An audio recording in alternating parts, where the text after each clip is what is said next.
So CM Revanth Reddy గారికి supreme court నుండి ఓటుకు నేటు కేసులో అయితే నోటీసులు రావడం జరిగింది. మరి నోటీసులు ఎందుకు ఇచ్చారు, సో మరి ఏం జరగబోతుంది, సో ఈ అంశం మీద డిస్కస్ చేయడానికి ప్రజెంట్ మనతో పాటు సీనియర్ జర్నలిస్ట్ జయదేవ్ గారు ఉన్నారు. వారితో ఒకసారి డిస్కస్ చేద్దాం. సార్ నమస్కారం. సార్ నమస్తే సార్. మరి చీఫ్ మినిస్టర్ అయిన తర్వాత రేవంత్ రెడ్డి గారికి నోటీసులు రావడం జరిగింది సార్. మరి అది ఓటుకు నోటు కేసులో మరి ఏం జరగబోతుంది అంటారు, ఎందుకు ఈ నోటీసులు ఇచ్చింది సార్? అంటే ఓటుకు నోటు వ్యవహారములో అప్పుడు మనం చూసాం, అది ఒక క్లిప్ వీడియో కూడా బయటకు వచ్చింది. అవును. బట్ అది ఆయనకి బాగా సన్నిహితులే, ఆయన ఆ పేరు కూడా అప్పుడు ప్రస్తావించాడు ఎవరు అనేది. అతను కూడా ఒక మాజీ మంత్రి ఒకప్పుడు బీఆర్ఎస్లో. సో ఆ వ్యవహారం ఇప్పుడు మళ్ళీ ఇంకో మాజీ మంత్రి దీని మీద సుప్రీంకోర్టుకి దాఖలు చేయడము, సుప్రీంకోర్టు నోటీసులు ఇచ్చింది. బట్ చట్టం దృష్టిలో ఎవరైనా ఒకటే. ఆ ఓటుకు నోటు వ్యవహారంలో బెయిల్ మీద బయటకు వచ్చారు. మన దగ్గర అలవాటేగా, వాయిదాల మీద వాయిదాలు నడుస్తూనే ఉంటాయి. కొన్ని కేసులు అయితే వాళ్ళు చనిపోయిన తర్వాత కూడా తీర్పులు వచ్చిన సందర్భాలు ఉన్నాయి. ఫర్ ఎగ్జాంపుల్ రాజీవ్ గాంధీ గారికి కానీ, అలాగే జయలలిత గారు తమిళనాడు మాజీ ముఖ్యమంత్రి, ఆవిడ విషయంలో కూడా ఇట్లా వాళ్ళు చనిపోయాక కూడా కొన్ని తీర్పులు రావడం మనం గమనించాం. అయితే ఇప్పుడు ఏంటంటే ఈ ఓటుకు నోటు వ్యవహారం అప్పట్లో చాలా సీరియస్ ఇష్యూ అవ్వడం, అది దానికి సంబంధించిన వాయిస్ లీకేజ్లు కూడా బయటికి రావడం జరిగింది. జనరల్గా ఈ పార్టీల సిఫార్సులు ఫిరాయింపులు చట్టం అనేది ఉంటుంది. ఒక పార్టీని ఇంకో పార్టీకి వెళ్ళడము, ఒక పార్టీ నాయకుల్ని సరిపోతే ఇంకో పార్టీని ఆహ్వానించి తీసుకురావడం, బయటికి ఆహ్వానించి తీసుకురావడం ఉంటుంది. లోపల బ్రాకెట్లో కొనుక్కున్నారనే అర్థం, అంతే కదా. ఎవరు ఊరికి ఎందుకు వస్తారు? మొన్నటికి మొన్న ఛత్తీస్గఢ్దా ఏది ప్రభుత్వం సంబంధించి ఆ ఎమ్మెల్యేలందరినీ కూడా ఇక్కడ హైదరాబాద్ దాచిపెట్టారు. అవును. జార్ఖండ్, బీహార్ జార్ఖండ్. సో ఎక్కడ జార్ఖండ్, ఎక్కడ హైదరాబాద్ కదా. దాన్ని మళ్ళీ ఇక్కడ నుంచి బస్సుల్లో తరలించి ఇక్కడే సేఫ్గా పెట్టడం జరిగింది. సో అవన్నీ ఏంటి, ఒక విధంగా రాజకీయంగా లబ్ధి కోసం, వీళ్ళు వేరే వాళ్ళకు అమ్ముడుపోకుండా ఉండడం కోసం తీసుకొచ్చి దాచిపెట్టడం అనేది ఒక ఆనవాయితీ. మొన్న తెలంగాణ ముఖ్యమంత్రిగా రేవంత్ రెడ్డి గారిని ప్రకటించక ముందు కూడా కొంతమంది ఎమ్మెల్యేలని దాచిపెట్టారు. మిగతా వాళ్ళు కానీ వేరే పార్టీ వాళ్ళు, ప్రతిపక్ష వాళ్ళు వీళ్ళని కొనేసే ఛాన్సెస్లు ఉన్నాయనే నేపథ్యంలో ఇటువంటి వార్తలు కూడా విన్నాం. సో అలాగే ఓటుకు నోటు కూడా అటువంటిదే ఒక విధంగా కదా. మీరు మాకు అసెంబ్లీలో బల నిరూపణకి మాకు ఓటు వేయండి, మీరు తీసుకోండి, లేదా లోక్సభలో బల నిరూపణకి మాకు సపోర్ట్గా మాకు ఓటు వేయండి, మీరు ఈ బ్యాగ్ తీసుకోండి అనే దాని మీద అది కూడా ఓటే, అంతే కదా. సో ఆ ఓటుకు నోటు వ్యవహారం రేవంత్ రెడ్డి గారిని ఇంకా వెంటాడుతూనే ఉంది. అది ముఖ్యమంత్రి అయినా ప్రధానమంత్రి అయినా ఎవరైనా ఎదుర్కోవాల్సిందే, తప్పదు. సో మన మాజీ మంత్రి జగదీష్ గారు వేశారు కాబట్టి అది ఇప్పుడు మన రాష్ట్ర కోర్టులోనే ఉంది.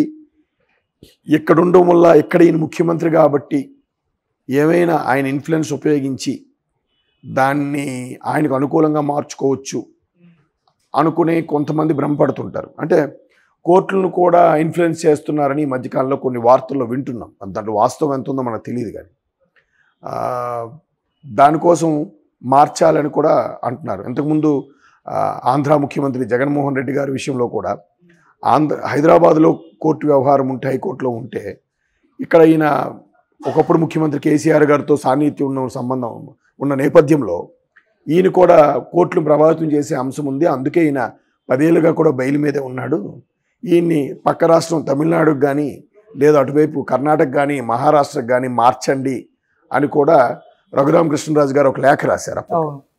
సో ఇప్పుడు కూడా జగదీష్ రెడ్డి గారు ఇక్కడ ఉంటే ముఖ్యమంత్రి ఈయనే కాబట్టి ఇన్ఫ్లుయెన్స్ చేసే ఛాన్సెస్ ఉంటాయని పక్క రాష్ట్రాల కోర్టుకి మార్చమని పెట్టచ్చు. సో దాన్ని సుప్రీంకోర్టు విచారణలోకి తీసుకుంటుంది మధ్యంతర ఉత్తర్వుల కింద. అంటే కొన్ని ఇంపార్టెంట్ వాటికి దాఖలు చేసినప్పుడు హైలీ ఇన్ఫ్లుయెన్స్డ్ సుప్రీంకోర్టు లాయర్ ద్వారా అది దాఖలు చేస్తే, అప్పీల్ దాఖలు చేసినప్పుడు మధ్యంతర ఉత్తర్వుల కింద దాన్ని కేసుని టేకప్ చేసి కోర్టు తీర్పు ఇవ్వడం జరుగుతుంది. తీర్పు అంటే ఈ నిర్ణయం వాళ్ళు ఓకే 4 వారాల గడువు, ఈ 4 వారాల గడువులో వచ్చి ఎక్స్ప్లెనేషన్ ఇవ్వాలి, లేదా ఎక్స్ప్లెనేషన్ సరిగా సబబుగా అనిపించకపోని ఎడల వీళ్ళు వేరే పక్క రాష్ట్రంకి ఎక్కడ తక్కువగా ఉన్నాయి, ఎక్కడ అవకాశం ఉంది, ఎక్కడ వెసులుబడి వీళ్ళకి ఏ కంఫర్ట్గా ఉంటుంది, ఆ అక్యూజ్డ్ ఆర్ విక్టిమ్ ఎవరైతే దాని బాధితులు ఉంటారో వాళ్ళు వెళ్ళగలరా లేదా, వాళ్ళు బాధ్యతగా నిర్వహిస్తున్న పదవి మీద కూడా డిపెండ్ అయ్యి వ్యవహరించి తీర్పు అనేది ఇస్తారు. ఊరికే ఒకరికి ఫేవర్గా ఇచ్చేయడం ఉండదు, 1కి 10 సార్లు ఆలోచించి. అందుకే వాయిదాలు ఇచ్చే అంశం కూడా అందుకే. ఒక 10 మంది ముద్దాయిలు తప్పించుకోవచ్చు కానీ ఒక నిరపరాధి మాత్రం శిక్ష పడకూడదు అనేది మన ఇండియన్ పీనల్ కోర్టు బలంగా నమ్ముతుంది ఆ సిద్ధాంతాన్ని. కాబట్టి మ్యాక్సిమం వాయిదా ఇవ్వడానికి చూస్తారు. ఎవరి వైపు తప్పు ఉంది, ఎవరి వైపు ఉప్పు ఉంది అనే దాని మీద బాగా క్షుణ్ణంగా పరిశీలిస్తారు. పాత కేసులన్నీ తిరగదోడతారు. మీరు ఏ లాయర్ గారి దగ్గర కానీ రిటైర్డ్ జడ్జిలు వాళ్ళ దగ్గరికి వెళ్ళినా కూడా వాళ్ళ వార్డ్రోబ్లో బట్టల కన్నా పుస్తకాలు ఎక్కువ ఉంటాయి వస్తువుల కన్నా. ఎందుకంటే ఒక్కొక్కటి ఇంత పేజీలు ఉంటుంది, 500 పేజీలు 1000 పేజీలతో. అవి ఏంటంటే పలానా లక్నో కోర్టు లేదా మద్రాస్ కోర్టు, ముంబై కోర్టు పలానా సంవత్సరం పలానా ముఖ్యమంత్రికి ఇలాంటి విషయంలో ఎటువంటి తీర్పు ఇచ్చింది, దాన్ని ఎందుకు వాయిదా వేసింది, అది ఎప్పుడు మళ్ళీ తీర్పుగా ఇచ్చింది, తీర్పు ఇచ్చినప్పుడు ఎవరికి ఫేవర్గా ఇచ్చింది, ఎటువంటి షరతులతో కూడిన బెయిల్ ఇచ్చింది, ఎటువంటి షరతులతో కూడిన తీర్పు ఇచ్చింది, ఓకేనా, దాన్ని జరిమానాగా విధించిందా లేదా శిక్షగా విధించిందా అని ఉంటుంది. అందుకు అవన్నీ స్టడీ చేసి దాని ప్రకారం అనేది జడ్జిలు ఇవ్వడం జరుగుతుంది. సో ఇప్పుడు ఇచ్చారు కాబట్టి 4 వారాల గడువు ఇస్తారు. ఈలోగా వీళ్ళు ప్రిపేర్ అవ్వాలి.